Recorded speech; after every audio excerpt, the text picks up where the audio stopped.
அனைவருக்கும் வணக்கம். நான் அமுதா, உதவி பேராசிரியை டாக்டர் SNS கல்வியியல் கல்லூரி கோவை.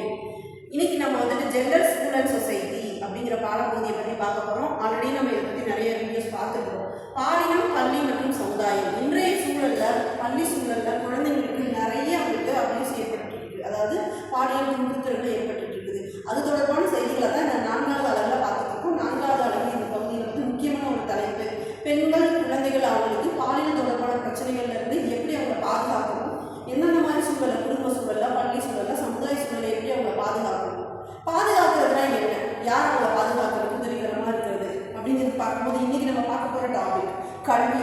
கல்வி எந்த முறையில் அவங்களுடைய பாதுகாப்புக்கு, அவங்களுடைய பிரச்சனைகள்ல இருந்து, பாலியல் வன்கொடுமையிலிருந்து அவங்களை மீட்டெடுப்பதற்கு எந்த முறையில் அது உதவி புரியுது அப்படிங்கிறத பற்றி தான் இன்னைக்கு நம்ம இந்த வீடியோவில் பார்க்க போகிறோம். அனைவருக்கும் வணக்கம். நான் இன்னைக்கு பேச போகிற தலைப்பு என்னன்னா, பள்ளி சூழலில் வந்து பாலியல் தொந்தரவு அந்த குழந்தைகளுக்கு வந்து நம்ம எந்த அளவுக்கு வந்து அவங்களுக்கு வந்து ஒரு விழிப்புணர்வை ஏற்படுத்துகிறோங்கிறத பற்றி நம்ம இப்போ பேச போகிறோம். இப்போ வந்து பள்ளிக்கூடத்தில் வந்து நம்ம வந்து ஒரு டீச்சர்ஸாக, ஒரு பெற்றோர்கள் எல்லாத்துக்கும் முன்னாடியுமே நம்ம சொல்ல வேண்டியதுன்னா, முதல்ல வந்து குழந்தைங்களுக்கு வந்து பேட் டச், குட் டச்லாம் சொல்லிக் கொடுக்கணும். அப்புறம் அவங்களுக்கு வந்து நம்ம ஒரு பாதுகாப்பற்ற சூழ்நிலையில் இருக்கும்போது அவங்க அப்போ அங்கேருந்து நம்ம உடனே வெளியே கொண்டு வரணும். ஒருவேளை ஒரு குழந்தைங்க தவறான வழிக்கு போகிறாங்கன்னா அதை வந்து நம்ம எப்படி அதுலேருந்து அவங்கள மீட்டு கொண்டு வந்து நல்ல வழியில் அவங்கள கொண்டு போகிறதுங்கிறத பற்றி நம்ம அவங்க குழந்தைகளுக்கு வந்து நல்ல அட்வைஸ் கொடுக்கணும். அப்புறம் வந்து செல்ஃபோன் மூலயமா நிறையா வந்து செக்ஷுவலாக நிறையா அபியூஸ்லாம் நடந்துகிட்ருக்கு. அதையெல்லாம் வந்து எப்படி ஒழிக்கணும், குழந்தைகிட்ட ஃபோன், மொபைல்லாம் கொடுக்குறத பெற்றோர்கிட்ட வந்து நம்ம விழிப்புணர்வை ஏற்படுத்தணும்.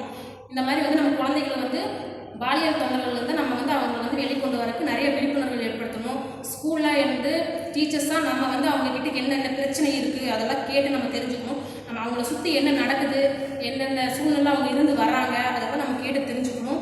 மெயினாக வந்து பெண் குழந்தைகளுக்கு வந்து பாதுகாப்பு அதிகமாக நம்ம கொடுக்கணும். அவங்களோட உரிமைகள், இந்த உதவி எண்கள் இதை பற்றிலாம் நம்ம வந்து அவங்களுக்கு எடுத்து சொல்லணும். இந்த மாதிரி விஷயங்களுக்கெல்லாம் வந்து கல்வி தான் அடிப்படையாக இருக்குது. இதில் வந்து முழு பங்கு வந்து ஆசிரியர்களுக்கு. Education in sexual abuse is, it will create awareness to the children about the sexual abuse and violence, and it will create an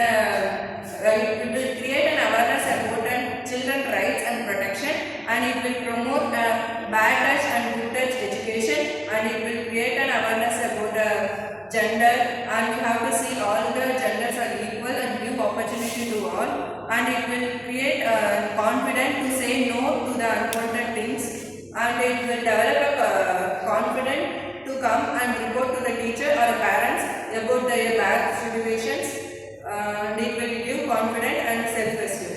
Thank you. Abuse and violence வந்து எஜுகேஷன் மூலமா எப்படியெல்லாம் தடுக்கலாம் அப்படின்றத நம்ம எப்படி டீச்சராக சொல்லி கொடுக்கணும் அப்படின்னா, எல்லாத்துக்குமே அப்படி வந்து அவேர்னஸை வந்து க்ரியேட் பண்ணி கொடுக்கணும். அப்புறம் செல்ஃப் கான்ஃபிடன்ஸ் அண்ட் அசர்ட்டிவ்னஸ் வந்து எதுக்கு கான்ஃபிடன்ஸ் அசர்ட்டிவ்னஸை வந்து ஸ்டூடெண்ட்ஸுக்கு வந்து க்ரியேட்டிவ் பண்ணி கொடுக்கணும். அதனால அவங்களோட செல்ஃப் கான்ஃபிடென்ஸும் நோ சொல்ல டச் பண்ணக்கூடாது அப்படின்ற தாட்டை வந்து தைரியமாக சொல்கிறதுக்கும் அவங்களுக்கு வந்து கான்ஃபிடன்ட் பண்ணி கொடுக்குது. அபியூஸோட ரைட்ஸை வந்து ஸ்டூடெண்ட்ஸுக்கு டீச்சர் வந்து சொல்லிக் கொடுக்கணும். அப்புறம் பேரண்ட்ஸுக்கும் இந்த ரைட்ஸை வந்து விழிப்புணர்வுப்படுத்தணும். பாய்ஸு அண்ட் கேர்ள்ஸ் ரெண்டு பேருக்குமே ஈக்குவல் ஷேர் கொடுக்கணும்.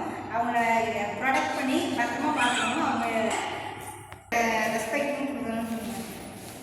இப்போ பாய்ஸாக இருந்தாலும் பெண்கள்கிட்ட எப்படி நடந்துக்கணும், அவங்கள எப்படி மதிக்கணும், அவங்கக்கிட்ட எப்படி கம்யூனிகேட் பண்ணணும் அப்படின்றத அவங்களுக்கு சொல்லிக் கொடுக்கணும். அதே மாதிரி கேர்ள்ஸ் வந்து பாய்ஸ்கிட்ட எப்படி நடந்துக்கணும், அவங்கக்கிட்ட எப்படி மைண்டன் செல்ஃப் கான்ஃபிடன்ஸோட கம்யூனிகேஷன் எப்படி கிளியராக பேசணும் அப்படின்றது அவங்க டீச்சர்ஸ் வந்து ஸ்டூடெண்ட்ஸுக்கு சொல்லிக் கொடுக்கணும். அதேமாதிரி பேரண்ட்ஸுக்கும் பாய்ஸ் அண்ட் கேர்ள்ஸ் ரெண்டு பேருக்குமே குட் டச், பேட் டச் ரெண்டுமே சொல்லிக் கொடுக்கணும்.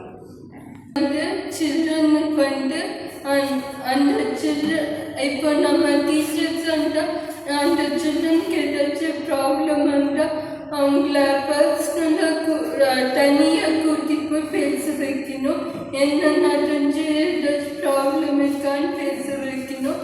அப்புறம் அந்த சைல்டுக்கு வந்து நிறையா நடக்கிறதுனால அதெல்லாம் சைல்டுக்கு சொல்லி கொடுத்து அதை அவேர்னஸ் க்ரியேட் பண்ணும்.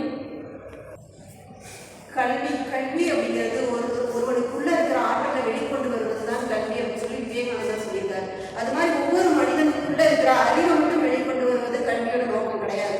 அவனுக்குள்ள இருக்கிற திறமையோட சேர்த்து அவனுடைய சுய நம்பிக்கை, செல்ஃப் கான்ஃபிடன்ஸ் சொல்லுவாங்க, சுய நம்பிக்கையோட அவன் சமுதாயத்தை எதிர்கொள்ளக்கூடிய திறனையும் பிரச்சனையை எதிர்த்து போராடக்கூடிய திறனையும் கொடுக்கக்கூடியதான் கல்வி.